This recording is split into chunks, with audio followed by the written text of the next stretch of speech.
बिस्मिल्लाहिर्रहमानिर्रहीम। अस्सलाम वालेकुम नाज़रीन, मैं हकीम मोहम्मद शहबाज़ हूँ। आप यूट्यूब चैनल देख रहे हैं। इस वीडियो में हम बयान करेंगे जिन लोगों को सुस्ती है, काहली है, निकम्मापन है, जिसमें ये सुस्ती जो है आदमी को किसी काम का नहीं छोड़ती, ना ही मेहनत मुशक्क़त और स्ट्रगल वाला काम करने देती है, और ना ही कोई जॉब वगैरह करने देती है, ना ही अपनी ज़िम्मेदारियों को सही मायनों में जो है अदा करने में जो है मदद करती है। तो नाज़रीन, ये जो सुस्ती होती है, सुस्ती का आज के दिन हम बेहतरीन और ज़बरदस्त इलाज जो है आपके लिए तजवीज़ करेंगे।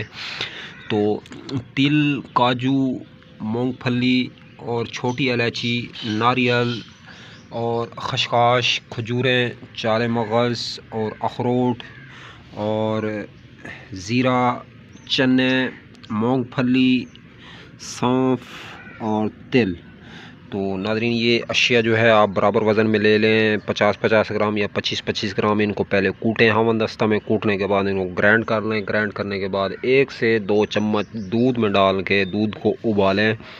उबालने के बाद दूध चूल्हे से नीचे उतार लें, और इसमें बादाम भी आपने डालने हैं बराबर वज़न में। तो फिर नाज़रीन आप देखें इसका कमाल नुस्खे का इंशाअल्लाह अल्लाह के फ़ज़ल और करम से। तो जिस्म से सुस्ती, काहली, कमज़ोरी और निकम्मेपन का ख़ात्मा करती है। वजूद में आपके जिस्म में कहीं भी दर्दें होंगी तो उनका बेहतरीन और ज़बरदस्त बेख़ता इलाज है। इस नुस्खे को काम में लें और हमें दुआ में याद रखें। अब तक के लिए इतने, तब तक के लिए अपना भी ख्याल रखें। और इस फेसबुक पेज और यूट्यूब चैनल का भी दोस्तों हम मिलें किसी भी नई वीडियो के साथ। खुदा हाफिज़।